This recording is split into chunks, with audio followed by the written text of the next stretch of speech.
Acorda, Sucupira!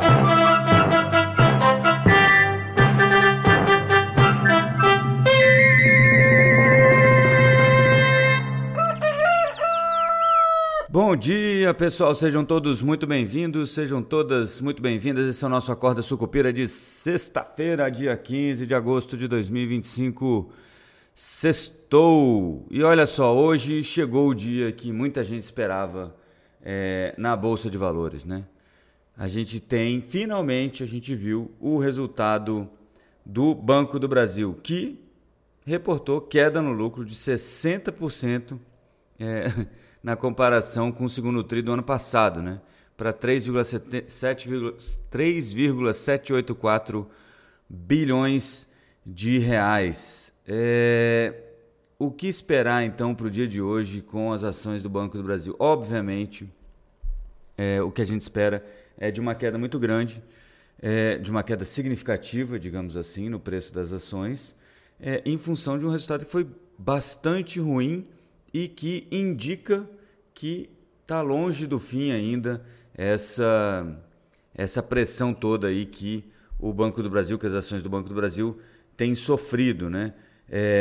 O banco mudou o guidance de lucro, que estava entre 37 e 41, se não me falha a memória, deixa eu até achar aqui direitinho o número, mas foi para 21 a 25, né? Então teve uma redução substancial do guidance, né?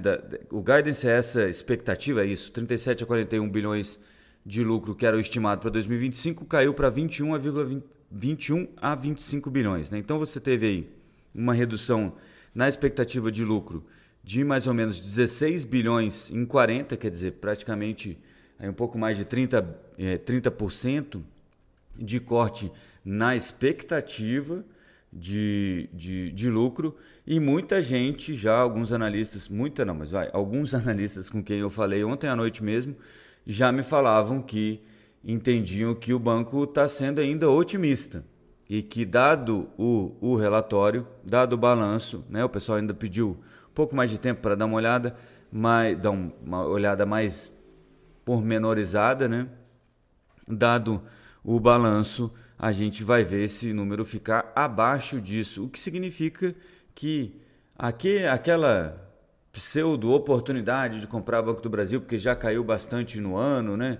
Caiu 27,74% em um ano, né? E no ano caiu 17,87%, depois dessa pequena recuperação aí nos últimos dias.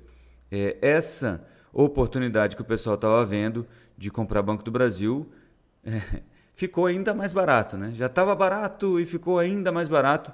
A gente falou sobre isso durante a semana, durante pelo menos aí as 2 últimas semanas, de que era uma posição complicada. Eu até brinquei num dos nossos acordos Sucupira que se você fosse parar, se você estivesse realmente acreditando nisso e quisesse comprar toda vez que caísse um pouquinho, prepara o bolso, porque você vai ter muita opção de compra daqui para o fim do ano. Não só o Banco do Brasil, então, teve lucro muito abaixo do ano passado, muito abaixo do que o mercado esperava, né? 3,7 bi está abaixo ainda daquele 4 bilhões que eram as estimativas já corrigidas aí em função do conglomerado prudencial, aquela história toda do Banco Central que a gente falou aqui, que o Banco Central ele vai mostrando os dados dos bancos com um certo atraso, né, mas já apontava ali que abril e maio tinham sido muito ruins, o banco tinha conseguido apenas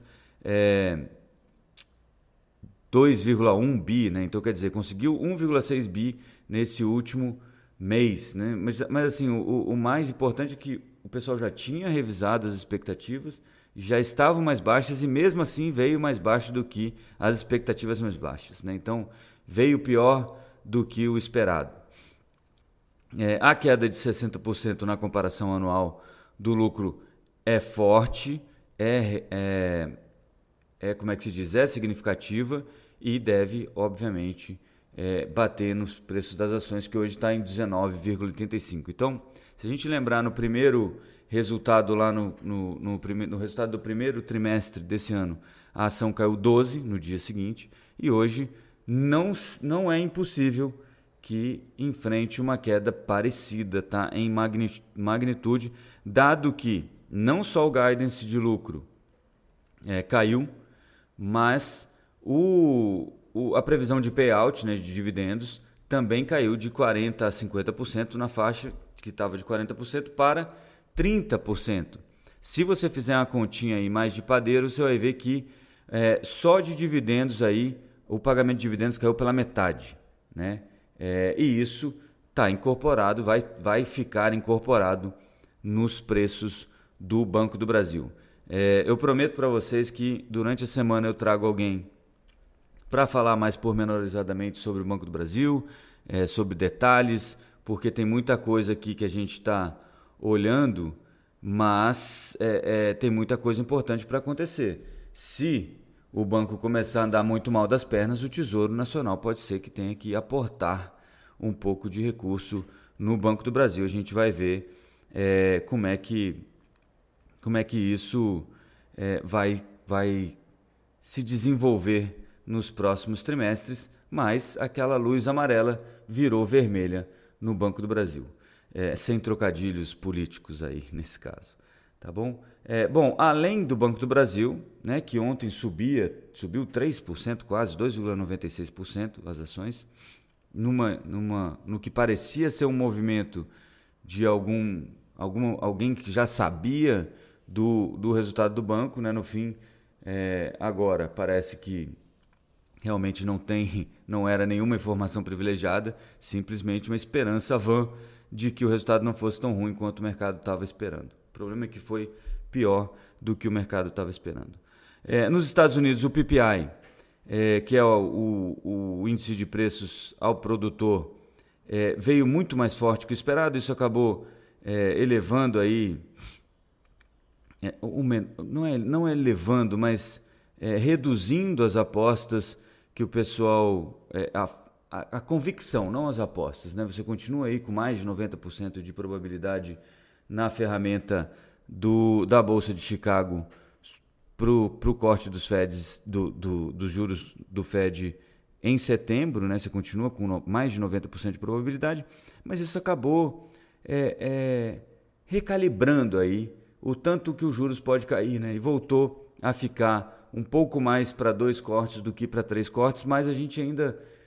tem muita gente ainda apostando em 3 cortes de 0,25 até o fim do ano, né? Aquela aposta que vinha crescendo de 0,50, né? Em função aí das falas do Scott Bessent, do Trump e tudo mais, isso foi para o brejo depois que o PPI apareceu aqui com...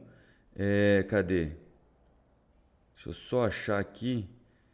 Mas ele tinha uma expectativa de queda e ele veio com alta, né? Então, isso acabou atrapalhando bastante essas previsões aí de corte nos juros. Só pegar um número aqui, ó. Onde está, meu Deus do céu? Aqui, ó, a expectativa era de alta de 0,2, mas ele veio com 0,9 de alta, né? Então, inflação para o produtor muito mais alto que o esperado, e o pessoal começou a olhar para isso como, né, olha, se o produtor está cobrando mais caro, é possível que quando chegar lá na ponta o consumidor pague mais caro. Isso quer dizer mais inflação e mais juros para os Estados Unidos, ou juros mais altos por mais tempo. Isso acabou dando uma força para o dólar aí, que subiu contra as principais moedas do mundo. No Brasil, acabou subindo bem pouquinho, né? Lembrando que o diferencial de juros faz com que a gente tenha uma proteção contra esses movimentos mais acelerados, digamos assim, ou mais graves da moeda americana, mas fez com que as bolsas americanas ficassem um pouco menos otimistas, né? O S&P 500 subiu 0,03, nova máxima histórica, mas é de lado, né? Marginalmente criou uma nova máxima histórica. A Nasdaq ficou em 0,07 de queda, praticamente de lado também. Então, o pessoal aí numa espécie de compasso de espera. Agora, nos futuros, você tem Nasdaq em queda de 0,11 e o S&P 500 futuro em alta de 0,12. O Ibovespa fechou em queda de 0,24 ontem, em função de toda essa expectativa sobre PPI, etc. e tal. O volume de serviços aqui veio, deixa eu só achar o número aqui direito, para não falar besteira. Número de serviços aqui, ó, acabou saindo um pouco mais forte do que o pessoal esperava, né? E renovou aí o ponto mais alto aí da série histórica. Hoje a gente tem PNAD contínua, que deve dar uma visão mais clara aí sobre o mercado de trabalho, que é onde aparentemente o Copom tem olhado com mais receio, né, para saber quando pode cortar os juros, mas no mercado financeiro a gente ainda está naquela disputa para o corte agora entre dezembro e janeiro. Foi janeiro e março, e agora entre dezembro e janeiro para o primeiro corte da Selic, né? Muita gente aí já forçando a barra, tentando apontar aí para o Banco Central que seria mais viável, seria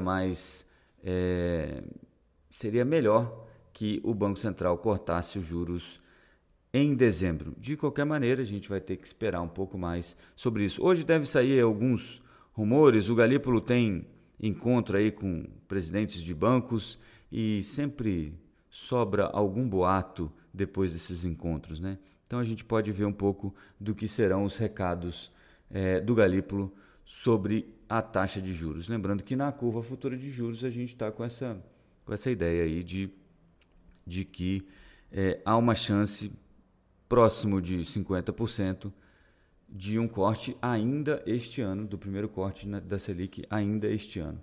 No cenário internacional, o Trump se encontra com o Putin hoje. O próprio Trump não espera muito desse encontro, mas espera que seja um encontro positivo e que leve a um segundo encontro, e aí sim com a presença do Zelensky, segundo Trump, até talvez alguns líderes europeus, né? Isso tem mexido com o petróleo, né? Claro que se a guerra acaba, a Rússia passa a vender petróleo, passa a ficar liberada para vender petróleo para o mundo todo, e o barril do tipo Brent agora caindo 0,80 depois de uma pequena alta ontem, cotado a $66,30 o barril, né? O minério de ferro em queda de 0,10, praticamente de lado, cotado aí a $101,90. O ouro em alta de 0,15 a 3.339 e o Bitcoin em alta de 0,62, acho que é